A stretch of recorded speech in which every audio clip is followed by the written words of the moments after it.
Buenas noches a todos. Les damos la bienvenida a nuestro ciclo de webinars de la Clínica del Country y Clínica La Colina. La noche de hoy con nuestro webinar Sepsis, un manejo multidisciplinario en el marco de la Semana de Sepsis. Para dar inicio a este espacio académico, nuestros líderes médicos darán la bienvenida, el doctor Santiago López, director médico de nuestras clínicas, y posteriormente la doctora Carolina Guarín, jefe de medicina crítica y trasplante renal, quien hará presentación a nuestros ponentes invitados y apertura al webinar.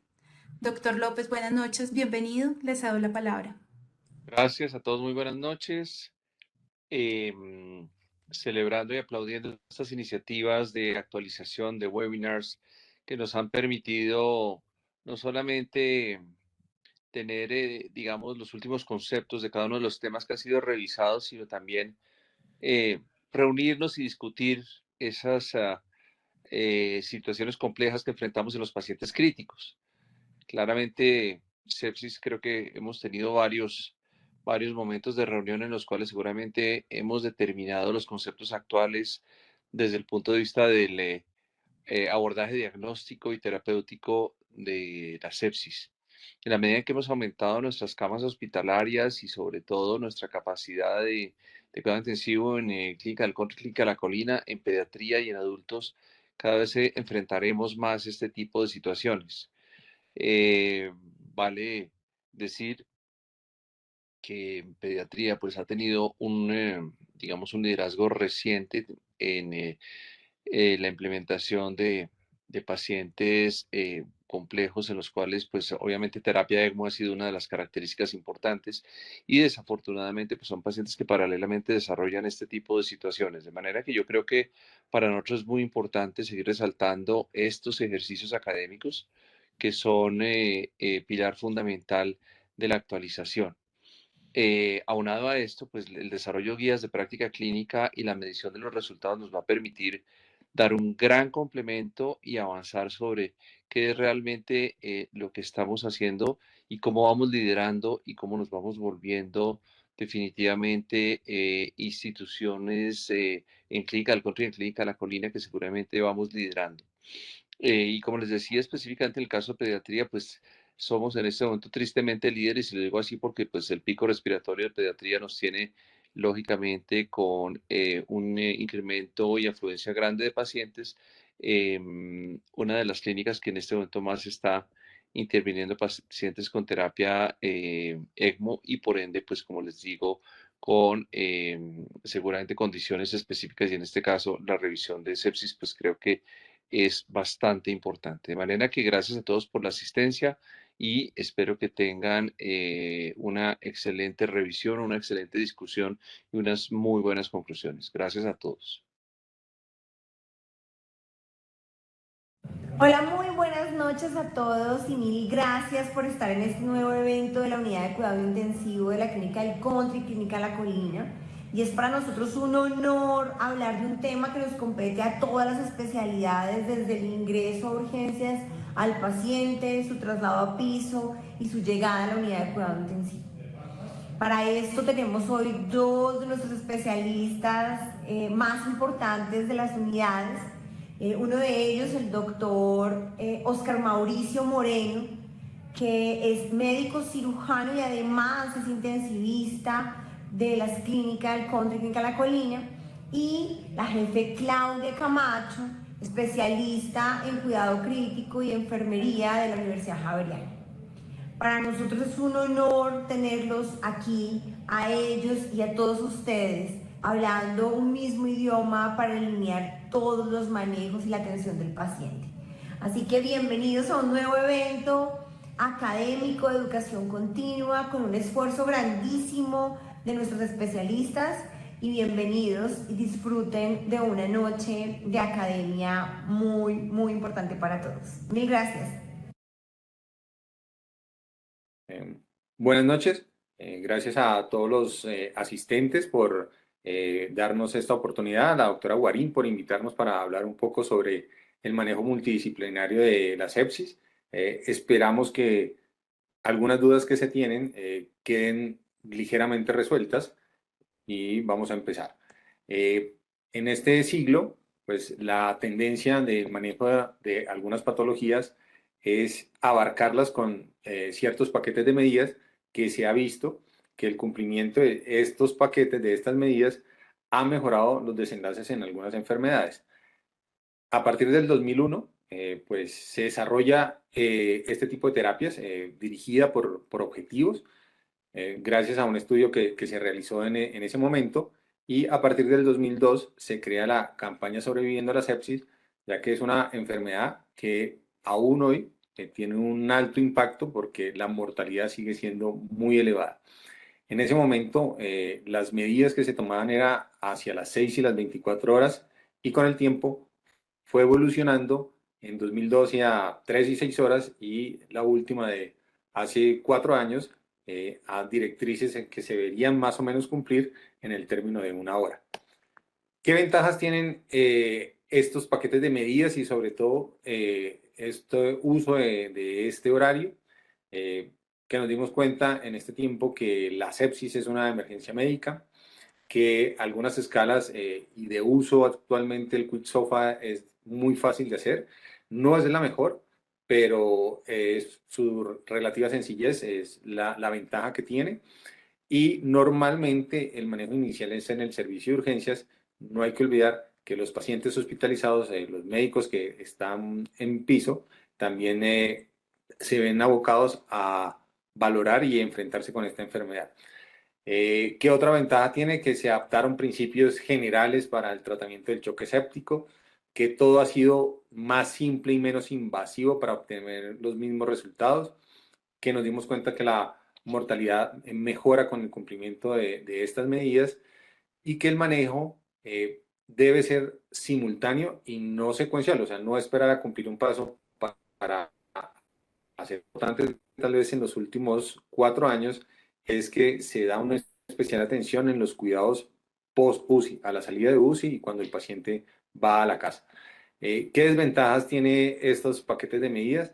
Que es un tratamiento demasiado rápido y agresivo, quieren hacerlo cumplir de una forma muy rápida, y se ve que esta forma de manejo puede tener algunas implicaciones, sobre todo nosotros en la unidad de cuidado intensivo, cuando recibimos estos pacientes, pues vemos que la ventilación mecánica puede ser prolongada y que a veces se abusa de los vasoactivos y que se demora las estancias en la unidad de cuidado intensivo.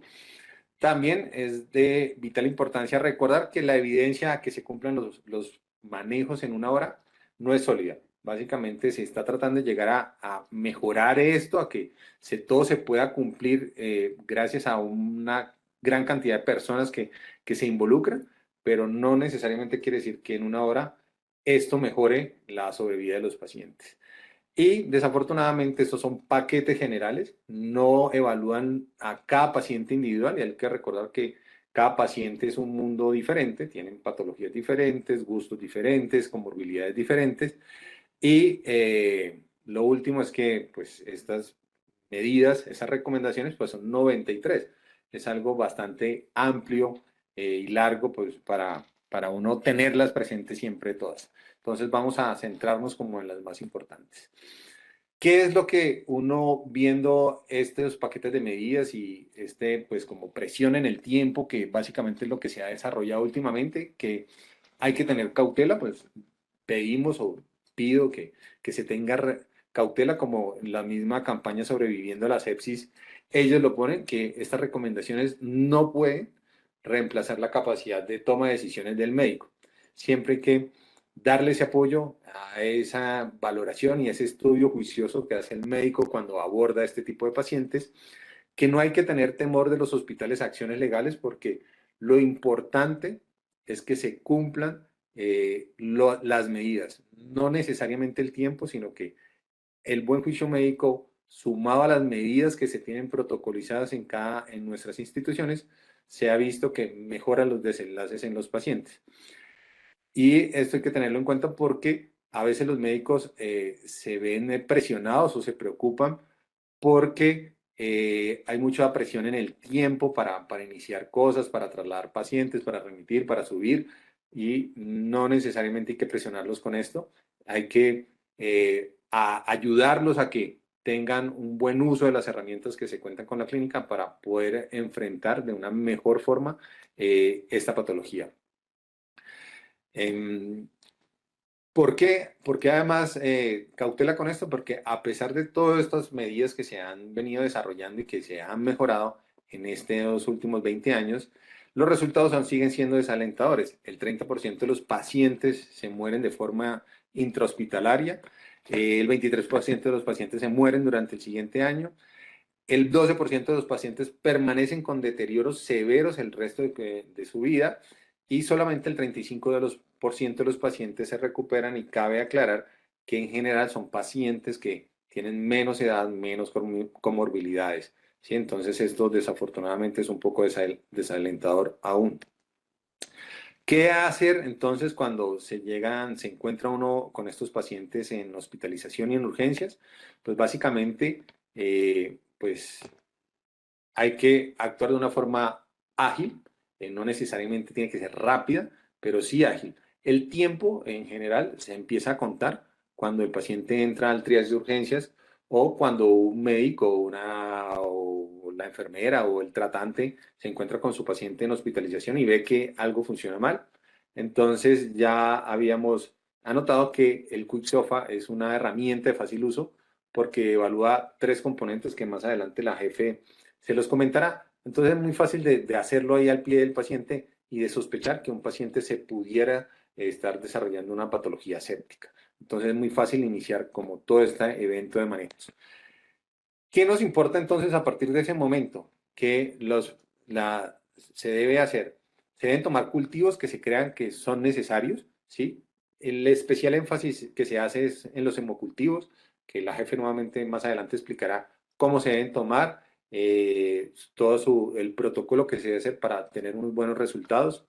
El lactato es muy importante tomarlo desde el inicio, porque los pacientes con un lactato por encima de 2, se debe reevaluar las medidas que se hayan hecho cada 2 a 4 horas para ver que sí se está ofreciendo una adecuada perfusión tisular a los órganos de este paciente. La procalcitonina es una recomendación que se hace o que hacemos. Inicialmente no para con eso saber si un paciente está infectado o no, o está está presentando un proceso séptico, sino para tenerlo como referencia para más adelante, seguramente en la unidad de cuidado intensivo o nuevamente cuando salga hospitalización, poder detener una terapia antibiótica. Y una recomendación que no está en las guías, pero que se ha desarrollado últimamente, es tomar hemoglobina glicosilada, porque con esto nosotros podemos encontrar pacientes diabéticos que no se conocían o pacientes diabéticos mal controlados, y con eso poder hacer un adecuado ajuste de otras medidas que se tomarán más adelante con la glicemia. Y eso también se ha visto que mejora la mortalidad y la morbilidad por las infecciones que se desarrollen más adelante. ¿Qué es importante entonces luego de tomar estos paraclínicos, o cuando se tomen estos paraclínicos, pues se canalizan una o dos venas periféricas para tomar los paraclínicos y para empezar la reanimación hídrica? Hay que recordar que en general uno utiliza Yelcos de 18-20, que ahí ustedes pueden ver como la velocidad de infusión que puede alcanzar, o sea, con cualquiera de esos Yelcos uno durante un adecuado tiempo puede administrar 10, 20, 30 cc por kilo, que es lo que pues, a mucha gente le preocupa. Siempre hay que tener presente que no todos los pacientes van a necesitar los 30 mililitros por kilo de inicio de reanimación. Hay que saber o conocer el estado de hidratación del paciente, sobre todo los pacientes que están en hospitalización. Uno conoce si el paciente tiene alguna morbilidad o alguna patología, diarreas, vómitos, que uno pueda pensar que esté deshidratado. Es mucho más difícil en urgencias, pero pues con alguna adecuada valoración clínica probablemente podamos tener alguna sospecha de esto. Y se debe evaluar siempre la respuesta a los líquidos. No es que se deban administrar 30 cc y luego evaluar, no, podemos ir progresivamente, ir evaluando 10 cc por kilo e ir mirando qué es muy útil y qué es lo recomendable hoy día, porque es lo menos invasivo y nos da muchos datos. La ecografía, tanto la ecografía en urgencias, la disponibilidad de ecografía en hospitalización y la ecografía en la unidad de cuidado intensivo nos parece fundamental y puede ayudarnos a tomar muchas decisiones. La terapia agresiva en general, no hacerlo, porque ya hemos hablado que trata deteriora algunos desenlaces, sobre todo en la falla respiratoria, aumento de la ventilación mecánica. ¿Con qué soluciones se debe reanimar los pacientes? Con soluciones balanceadas, o sea, lactato de Ringe ha demostrado, pues no son los mejores estudios, pero que tienen menor mortalidad y menor riesgo de lesión renal aguda por su carga mucho menor de sodio.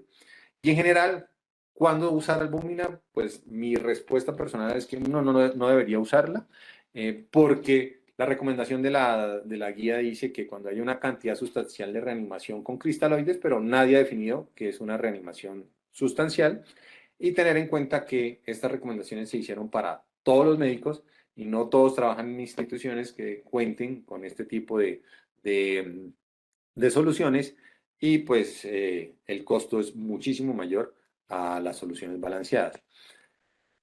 Que posteriormente a eso, ¿qué hay que empezar apenas también se esté reanimando el paciente? Iniciar los antibióticos, a tener presente los patrones locales de susceptibilidad. Nos podemos ayudar siempre o siempre nos ayudamos con infectología. Ellos son quienes más conocen como la flora usual de la comunidad, de nuestras clínicas. Entonces, siempre recordar que podemos tener ayuda de los infectólogos. Ellos siempre están dispuestos a colaborarnos. Evitar el uso excesivo de antibióticos. No todo paciente con sepsis necesita antibioticoterapia de amplio espectro. O sea, cabe decir que no todos tienen que ir con Vancomeropenem, ¿sí? Entonces hay que hacer un juicio clínico correcto para poder saber cuál es el foco y cuál es la mejor terapia que le podemos ofrecer al paciente, y que con eso evitamos la resistencia antibiótica. Posteriormente, si con la reanimación adecuada de líquidos el paciente aún persiste hipoperfundido, muchas veces lo que miran es que el paciente siga hipotenso con tensiones arteriales, presiones arteriales medias por debajo de 65 milímetros de mercurio, entonces habrá que empezar a sospechar que se requiere el uso de vasopresores. Para esto, lo ideal, y para seguir tomando muestras clínicas, sobre todo gases arteriales que además nos muestran el lactato de control, lo ideal sería tener una línea arterial, con esto iniciar vasopresores, que el de elección pues es la noradrenalina, para buscar que la perfusión de los órganos sea adecuada, que lo estaremos viendo cuando el paciente pues mejore su color, el estado de conciencia, el gasto urinario. Seguramente podremos ir viendo la mejoría, además de la medida de la toma del lactato. No necesariamente metas de presión arterial media, porque no todos los pacientes responden al mismo número. Y no olvidar que las dosis bajas de vasoactivo se pueden administrar de forma periférica, entonces no es necesario invadir a los pacientes, ponerles catéter ni nada, por lo menos no en hospitalización y no en urgencias. Esto se puede hacer, dosis bajas de noradrenalina o de dobutamina si llega a ser el caso en que se requiera. Entonces, no tener miedo, no tener preocupaciones con eso, que se pueden administrar con seguridad, ¿sí? Con eso tenemos un adecuado manejo inicial del paciente y seguramente los resultados van a ser más alentadores. Luego de este manejo inicial, ahí sí, pues el paciente pues, se traslada a la unidad de cuidado intensivo, seguramente si lo llega a requerir. Entonces, no se preocupen nuevamente por el tiempo, que la guía recomienda que pues, un paciente pues, que se le está haciendo el manejo inicial en hospitalización o en urgencias, pues puede llegar a la unidad de cuidado intensivo hasta las 6 horas siguientes. O sea, hemos tenido bastante tiempo para tener un adecuado acercamiento y manejo de estos pacientes. Nosotros en la unidad de cuidado intensivo, pues continuaremos con el manejo que han hecho adecuadamente en urgencias y en hospitalización. Tomaremos lactato, ojalá que en esos 6 horas ya el lactato haya disminuido el 50% o se haya normalizado. Y si seguimos con alteraciones de la perfusión, ya teniendo soporte vasopresor, adecuada reanimación, seguramente tenemos que pensar en que debemos evaluar su función cardíaca. De pronto no tenemos el foco que es adecuado o no lo hemos controlado suficientemente, o hay algunas otras razones por las que se eleva el lactato.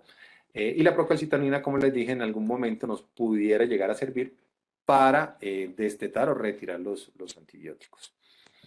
Los antibióticos, como les decía, pues uno siempre debe buscar promover, usar el desescalonamiento antibiótico, o sea, cuando salgan los cultivos, el antibiograma, usar la mejor terapia dirigida para este germen. ¿Sí? Entonces, si es necesario continuar con un amplio espectro, pues se continuará, si no, pues descalonarlo, recordar que se deben ajustar dosis, frecuencias, si el paciente puede tener vía oral, pues darlos de forma oral si se puede, y de preferencia una monoterapia dirigida.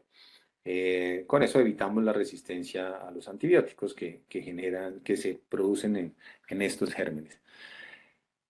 Con el uso de los vasopresores, normalmente pues sí surgen algunas dudas como hasta qué dosis utilizar de noradrenalina y cuándo usar vasopresina normalmente. Entonces, ¿cuándo usar vasopresina? Cuando uno tiene dosis de noradrenalina en general de 0,2 o 0,25 microgramos kilo minuto, uno debe pensar que se debe ayudar de un manejo neurohormonal con vasopresina a dosis de 0,03 unidades minuto, que quiere decir 2 unidades hora.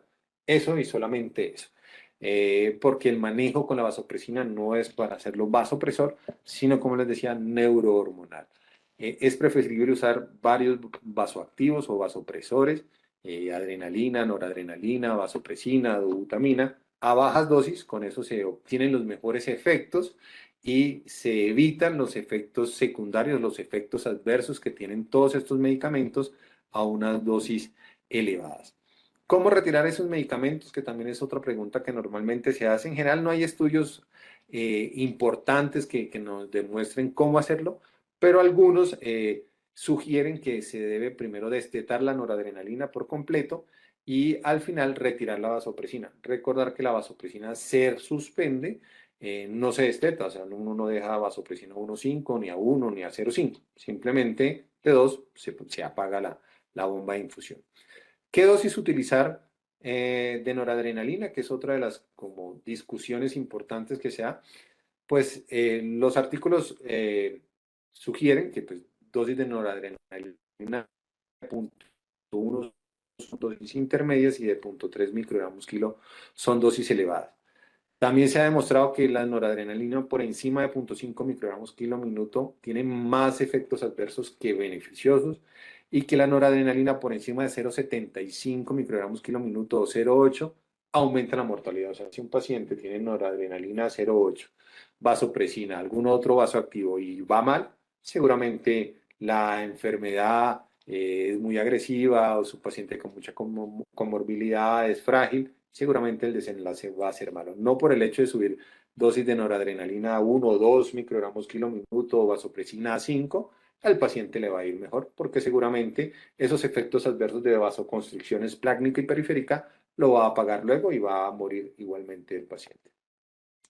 El uso de corticoide, ¿cuándo empezar el uso de corticoide? Obviamente cuando el paciente, pues son los pacientes a los que peor le va, y como esto, después de empezar la noradrenalina, que es un manejo vasopresor, al iniciar la vasopresina, que es un manejo neurohormonal, ahí en ese momento se inicia los corticoides. ¿Qué corticoide iniciar? Hidrocortisona, dosis de 200 miligramos día, se puede dar por horario, 50 cada 6, 100 cada 12, o en infusión continua.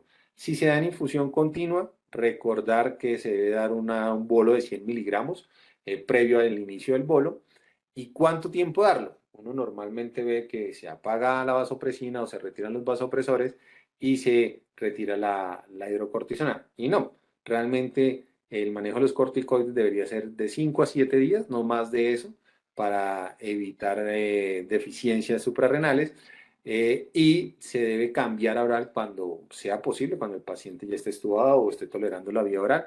Recordar que 200 miligramos de hidrocortisona equivalen a 50 miligramos de prednisona. Entonces se le puede terminar ese manejo en esos 5 o 7 días. Cuando llega obviamente los pacientes a la unidad de cuidado intensivo, algunos requieren ventilación mecánica. Esto pues es ya para otro apartado que bastante se ha hablado en estos últimos 2 años sobre cuáles son las mejores estrategias de la ventilación mecánica. Recordar que el SDRA es el resultado de la complicación más frecuente de los procesos infecciosos, no necesariamente bacterianos como vivimos en la pandemia. Estas infecciones virales, pues, nos enseñó a todos lo que pasaba en el SDRA y se ajustaron las medidas de pseudoanalgesia, de relajación y del destete ventilatorio, que eso pues ampliamente se ha discutido en estos últimos 2 años. ¿Qué otras medidas? Que tal vez son medidas que salvan, ayudan a mejorar los desenlaces, el soporte nutricional, usar la vía oral o la vía enteral cuando se pueda. La gastroprotección es solamente reservada para los pacientes de alto riesgo, que son pacientes de alto riesgo, pacientes con traumas cráneoencefálicos o que tengan previamente hemorragias de vías digestivas como antecedente. O sea que no omeprazol, no es omeprazol, no algunas otras sustancias, porque no ayudan. En cambio, sí pueden tener riesgo de desarrollar neumonías asociadas al cuidado de la salud e infecciones por Clostridium.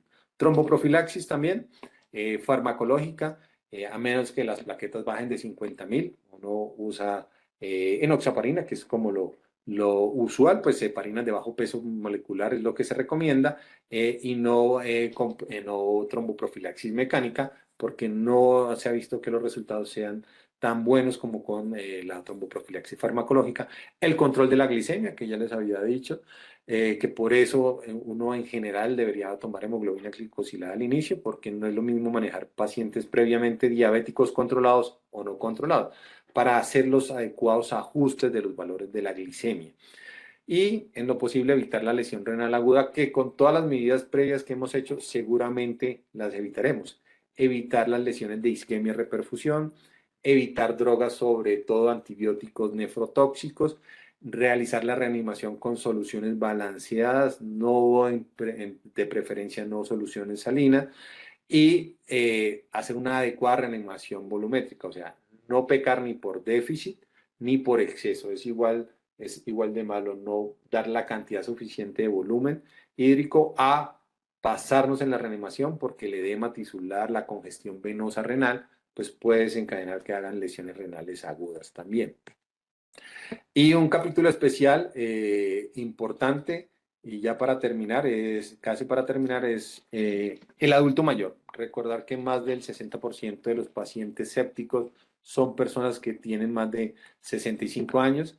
Es de gran relevancia saber esto, porque con ellos hay que identificar problemas cognitivos, mentales, físicos, para poderles ofrecer tratamientos apropiados y adecuados a ellos. Hay que ajustarles la medicación, hay que evaluar las condiciones con las que llegaron, en las que se pueden tratar, y también saber que los pacientes con fragilidad o declinamientos previos en la salud, puede ser necesario hablar con ellos y con la familia y centrarse en brindarles confort y paliarle los síntomas.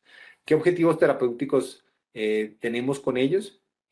Sobre todo, hablar con ellos, tener una conversación adecuada con el paciente, no olvidar que el paciente es quien toma las decisiones, y obviamente estar acompañado de la familia en lo posible en las primeras 48, máximo 72 horas, y tener presente que en algunos momentos en estos pacientes hay que hablar sobre la atención al final de la vida, ¿sí? Entonces, que no nos dé miedo, o afortunadamente en nuestras clínicas contamos con el servicio de ética clínica, que nos pueden ayudar muchísimo.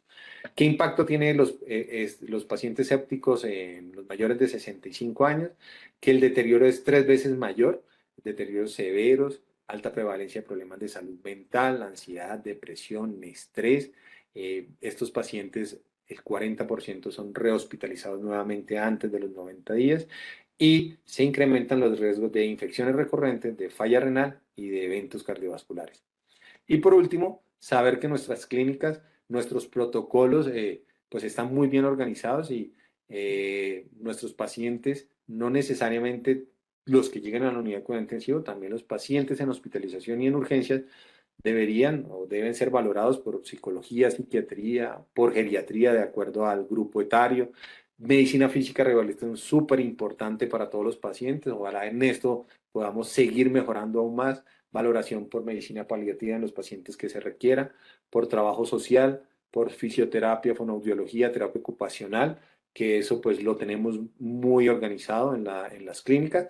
Y por último, que no lo mencioné, pero muy importante, que siempre tenemos a la mano, la valoración por el servicio de ética clínica.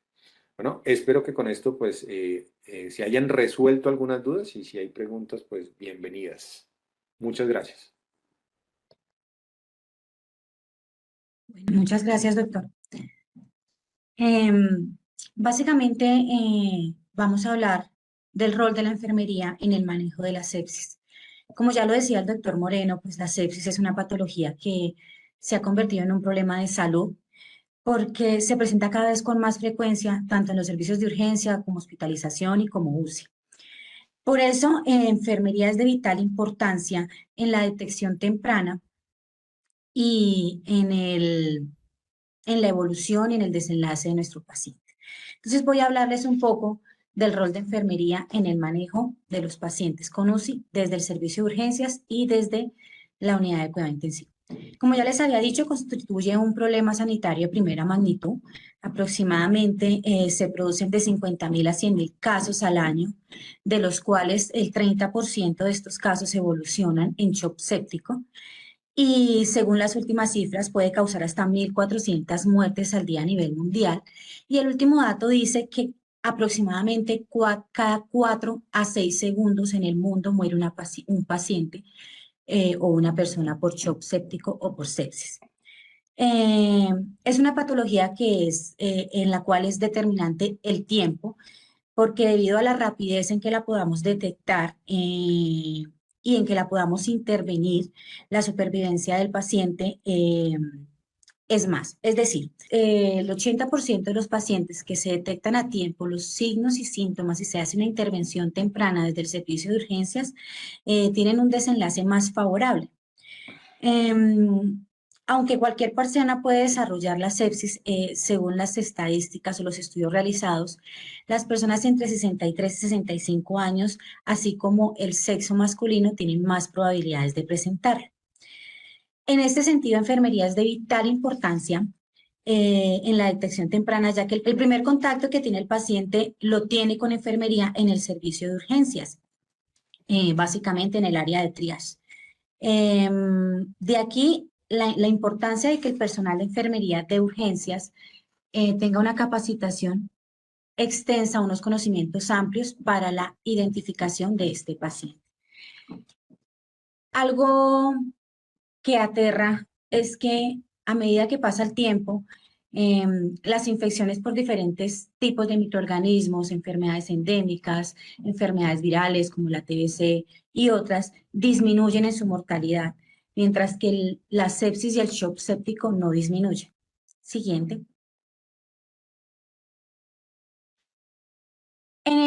Los estudios en Colombia son muy pocos para poder tener una cifra exacta de la mortalidad a causa de esta enfermedad, pero en el 2020 a nivel mundial se hizo un estudio publicado por The Lancet, que este estudio estableció que al menos al año 49 millones de personas en el mundo presentan sepsis y que de esta patología se desencadenan más o menos 11 millones de muertes al año.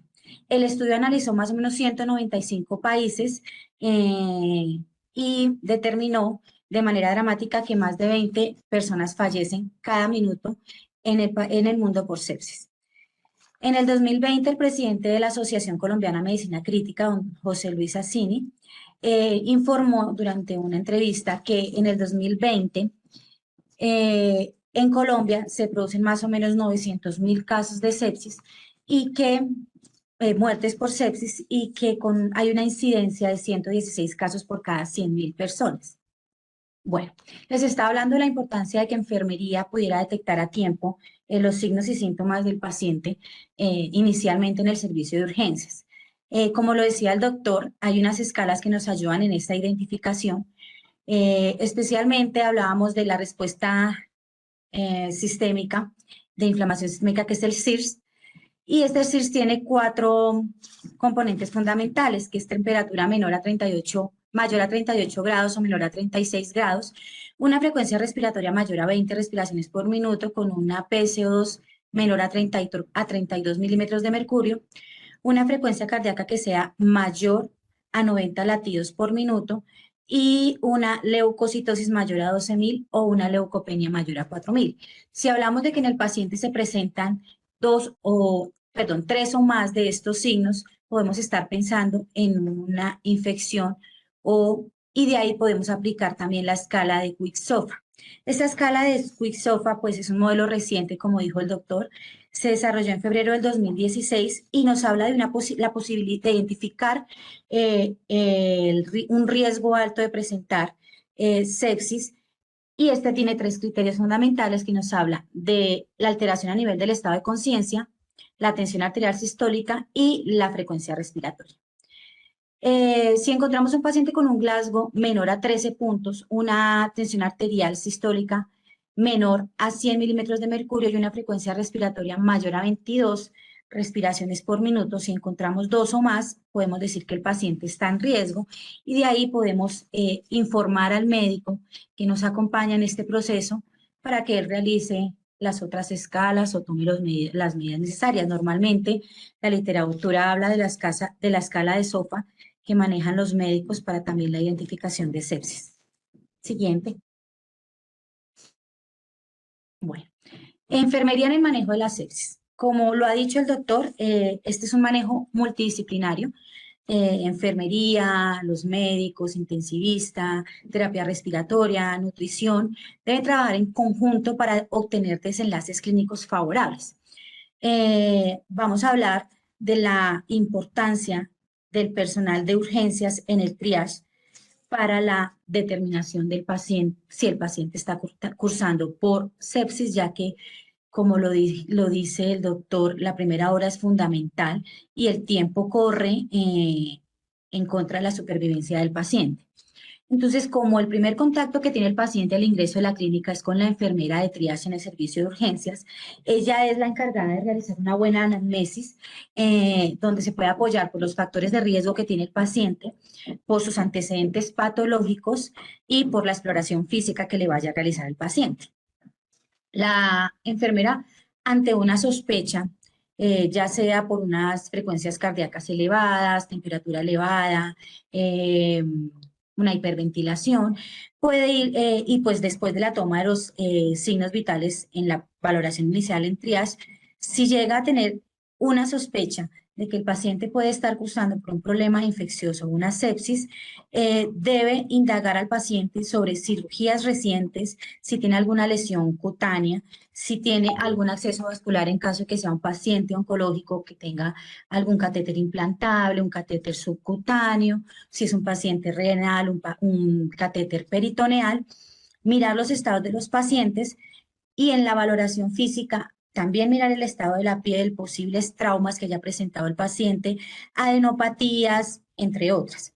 De ahí, después de que ella identifica que el paciente puede estar cursando por sepsis, tiene que asignarle al paciente un triage prioritario que debe ser no mayor a un triage 2, que nos garantiza que el paciente va a ser atendido en menos de 15 minutos, de 15 a 20 minutos, y que va a tener una intervención temprana. No hay que olvidar que las enfermeras de urgencias tienen la posibilidad de controlar los tiempos de atención. Entonces, si la enfermera identifica esto y realiza le asigna una prioridad temprana al paciente, es de vital importancia comunicarse con el emergenciólogo de turno e informarle los hallazgos encontrados para que éste inicie la atención inmediata de este paciente. ¿Y cuál es la atención inmediata? Lo que decía el doctor. Siguiente, por favor. Y es que las enfermeras, al ingresar el paciente, tenemos que empezar a tomar las muestras de sangre, los gases arteriales en el caso de la clínica del country, porque ahí medimos el lactato del paciente, la toma de muestras de sangre para mirar lo que decía el doctor, la procalcitonina, la PCR, el lactato, los leucocitos, el cuadro hemático, lo que se ordenen en ese momento, la canalización de un acceso vascular de gran calibre y el inicio de terapia antibiótica en caso de que se decida. Ya en el manejo del paciente en UCI cambia un poco porque puede que tengamos un paciente sano en UCI y desarrolle una sepsis estando en UCI, que muchas veces pasa, y enfermería también juega un papel muy, muy importante, porque enfermería es la que está en contacto directo y constante con el paciente en la unidad de cuidado intensivo, evaluando su evolución, evaluando sus signos vitales, evaluando su gasto urinario, la presencia de fiebre y todo lo que pueda presentar el paciente. Y si esta enfermera, al igual que la enfermera o el personal de enfermería que esté en urgencias y en cuidado intensivo, está igual de capacitado en la detección temprana de los posibles signos y síntomas del paciente, también va a haber una intervención temprana. Si hablamos de un paciente de UCI, probablemente es un paciente que podemos evaluar la inserción de un acceso vascular central. ¿Por qué? No es necesario, pero un paciente en UCI va a requerir de diferentes infusiones, vasopresores, líquidos endovenosos para rehidratación hídrica que van a necesitar una velocidad de infusión máxima, si vamos a iniciar antibiótico terapia y si vamos a tener o no, en dado caso, iniciar hemoderivados, entonces es mejor tener un acceso vascular que tenga diferentes vías por donde podamos iniciar diferentes medicamentos o terapias asignadas. De vital importancia que antes de iniciar la terapia antibiótica, este tiempo no puede exceder más de 45 minutos, según las nuevas guías. Hay que tomar policultivos, hemocultivo, urocultivo o cultivo de secreción en caso de que el paciente presente alguna herida reciente.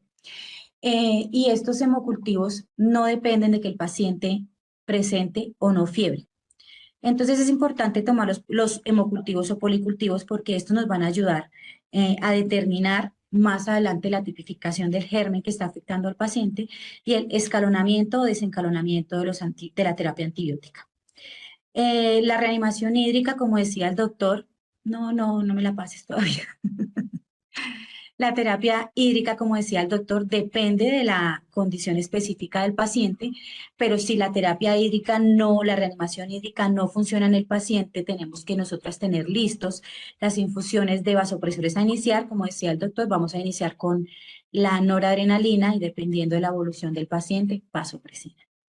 Importante el paso de la línea arterial porque nos ayuda a la medición del lactato, a la toma de gases arteriales y también a una monitorización continua de la tensión arterial, de la presión arterial media que nos puede indicar el destete o el aumento de la terapia de vasopresores.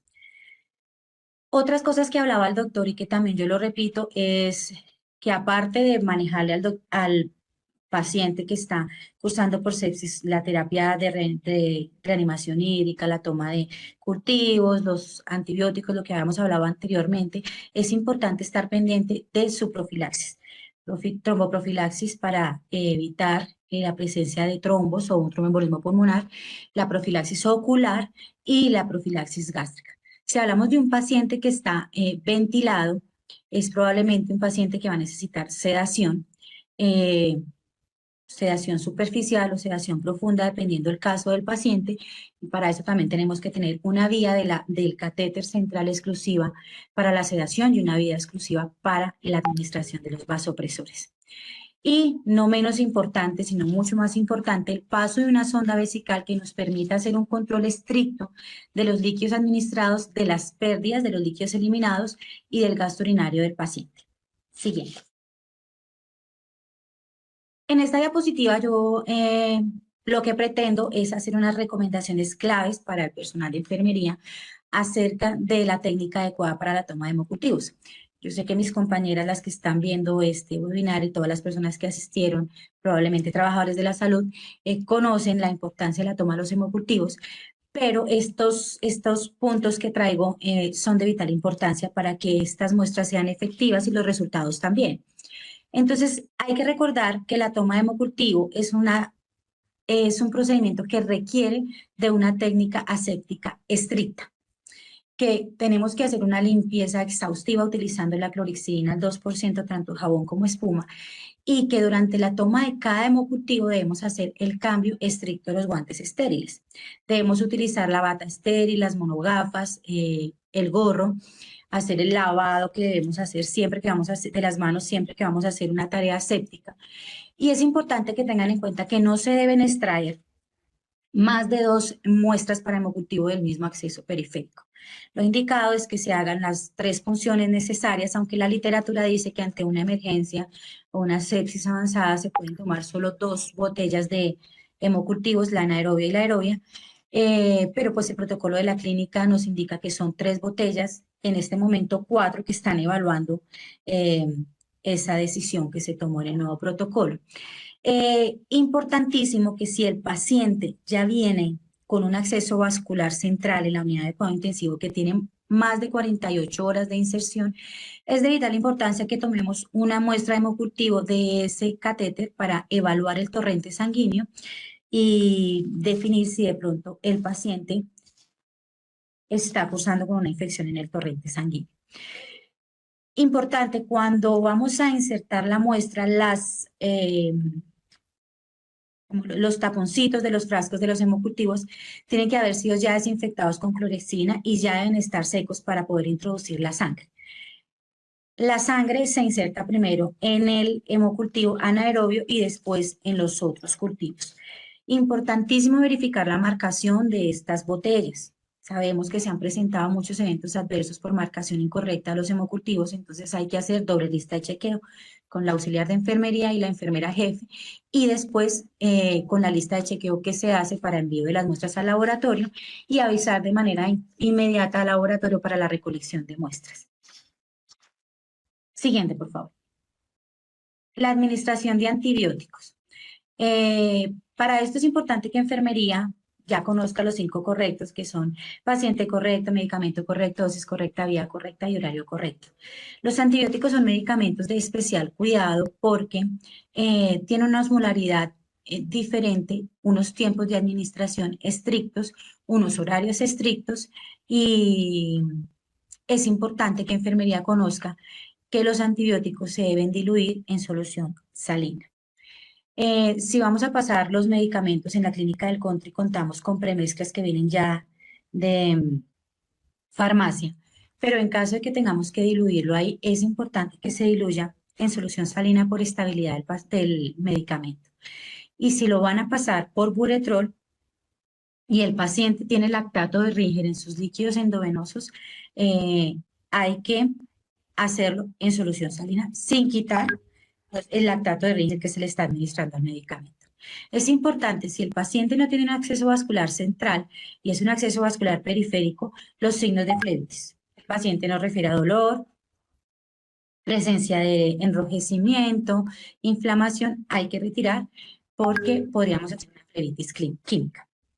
Los medicamentos antibióticos deben cumplir con un horario estricto de administración. Si son cada 12 horas, debe ser puntual su administración, si son cada 8 horas o si son cada día, dependiendo de la formulación médica.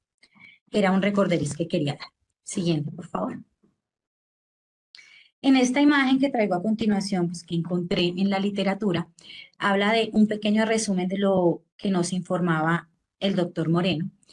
Y es que es de vital importancia iniciar esto que muestra la imagen cuando identificamos un paciente con sepsis. Y aquí nos habla de la medición del lactato, de la toma de los hemocultivos, de la administración de la terapia antibiótica, de la administración de los líquidos endovenosos. Aquí dice que 30 mililitros kilogramo, pero como decía el doctor, no tiene que ser esa cifra porque depende de la comorbilidad del paciente y del estado actual del paciente. Administración de vasopresores con el fin de tener una tensión arterial media en meta según el estado del paciente y según, se me fue lo que iba a decir, según la condición individual de cada paciente.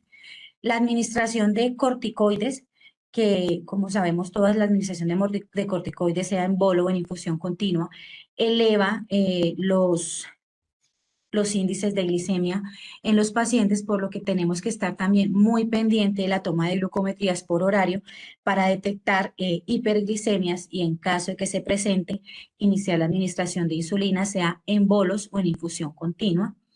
Si el paciente está con su ventilación mecánica, acompañamiento continuo con terapia respiratoria para favorecer la ventilación del paciente en una posición adecuada, con los parámetros ventilatorios establecidos, la gasimetría arterial continua para evaluar cómo está evolucionando el paciente y la profilaxis de las que ya les había hablado.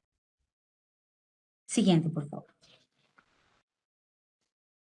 Voy a hablarles de los diagnósticos de enfermería. Traje 3 diagnósticos de enfermería para hablar aquí en este tema, porque considero que son los más importantes que debemos abordar como enfermeras de la unidad de cuidado intensivo.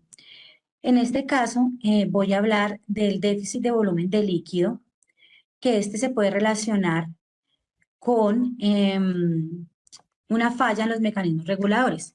Y esto habla básicamente que hay una disminución del líquido intravascular, intersticial o intracelular, que lo que causa es una deshidratación en el paciente y una pérdida de agua sin que haya una afectación en el sodio del paciente. Entonces, las actividades de enfermería que podemos realizar en un paciente al que le vayamos a manejar este diagnóstico de enfermería, habla de hacer un control de peso diario con el fin de identificar a tiempo si hay una pérdida notable de líquido. Como se los dije anteriormente, hay que hacer un control estricto de líquidos administrados y eliminados por horario, y ahí es donde nosotros como personal de enfermería tenemos que estar muy pendiente de que la diuresis se contabilice hora a hora. Si es un paciente que ya tiene una inestabilidad hemodinámica, probablemente es un paciente al que le tenemos que hacer un control de presión venosa central, así como siempre se le va a hacer el control de la presión arterial media para mirar cómo está la parte de la precarga, cómo está respondiendo a los vasopresores que se le están administrando al paciente. La administración de líquidos endovenosos a necesidad del paciente. Si el paciente necesita o tiene pérdida de disminución de la hemoglobina y el hematocrito en sangre, evaluar si es necesario la administración de hemoderivados. Si el paciente tiene riesgo de que se produzca un desequilibrio de líquidos, que haya una hipernatremia, una hipertermia, una infección o patologías renales, hay que estar pendiente del desequilibrio de los líquidos. Comprobar los electrolitos en sangre, porque al haber pérdidas pueden alterarse algunos valores como el potasio. Y si el paciente está con una infusión de insulina, como sabemos barre potasio, hay que estarle haciendo un control estricto. Valorar el estado de la piel, de las mucosas, para saber si el paciente está cursando todavía por la deshidratación, y esa sería la parte del diagnóstico de enfermería que habla del déficit del volumen de líquido. Siguiente, perdón. El otro diagnóstico de enfermería que podemos manejar con este paciente es el deterioro del intercambio gaseoso, que se relaciona con cambios en la membrana alveocapilar. Y esto nos habla de que existe un exceso, un déficit de la oxigenación o de la eliminación de dióxido de carbono a nivel de la membrana alveocapilar en el paciente. Entonces, aquí vamos a encontrar este diagnóstico de enfermería se puede aplicar al paciente teniendo en cuenta sus características definitorias. Entonces, es un paciente con hipocapnia o con hipercapnia, con hipoxia o con hipoxemia, que tiene ruidos respiratorios anormales, que tiene una gasimetría arterial y un pH arterial anormal, que está fatigado, está disneico, que puede presentar aleteo nasal, somnolencia o confusión mental. En este caso, las actividades de enfermería que debemos realizar con este paciente, aplicándolo a este diagnóstico de enfermería, es obviamente la valoración del patrón respiratorio, ajustar las demandas de la ventilación y la oxigenación para garantizar la perfusión tisular del paciente. Hay que examinar constantemente la oxigenación del paciente por medio de la pulsoximetría y el estado ácido básico por medio de los gases arteriales e interpretar los resultados para hacer los ajustes necesarios. La pulsoximetría es un parámetro fundamental para identificar la saturación de oxígeno del paciente, recordando que en los estados avanzados del shock séptico, los dedos y las manos pueden presentar una mala circulación y una mala perfusión, que nos pueden dar de pronto unas mediciones no tan cercanas a la realidad, por lo que se recomienda que en dado caso que el paciente presente hipoperfusión tisular periférica, tomemos la pulsoximetría de los lóbulos de las orejas. Administración de oxigenoterapia a necesidad del paciente. Si es un paciente ventilado, pues con sus parámetros ventilatorios. Si es un paciente que tiene oxígeno por otro método, pues ajustarle según el reporte y la pulsoximetría de los gases arteriales. Hay que valorar los sonidos respiratorios buscando pues sobrecarga de volumen, acumulación de secreciones pulmonares o si hay alguna zona de disminución de la ventilación pulmonar. Es importante colocar al paciente en la posición semisentado, un Fowler, permitiendo que el paciente favorezca su respiración y también la expulsión de secreciones. Otro diagnóstico, siguiente por favor, y no menos importante, que debemos manejar. Siguiente por favor. En el paciente es la disminución del gasto cardíaco. Esta la podemos relacionar según la condición del paciente, que puede ser por alteración del volumen de eyección, o en la precarga, en la poscarga o en la contractibilidad. Y esto habla del estado en que la cantidad de sangre bombeada por el corazón es inadecuada para satisfacer las demandas de oxígeno del paciente. Entonces, aquí vamos a encontrar unas características definitorias para saber qué actividades realizar en este paciente. Entonces, debemos buscar arritmias en el paciente, si está taquicárdico o bradicárdico, cómo está el electrocardiograma, si tiene algunos cambios. Si lo vamos a relacionar con la precarga, es un paciente que tiene una ingurgitación yugular, que está con fatiga, que está con edemas, que está con murmullo, que tiene un aumento o disminución de la presión venosa central o que tiene un aumento del peso diario.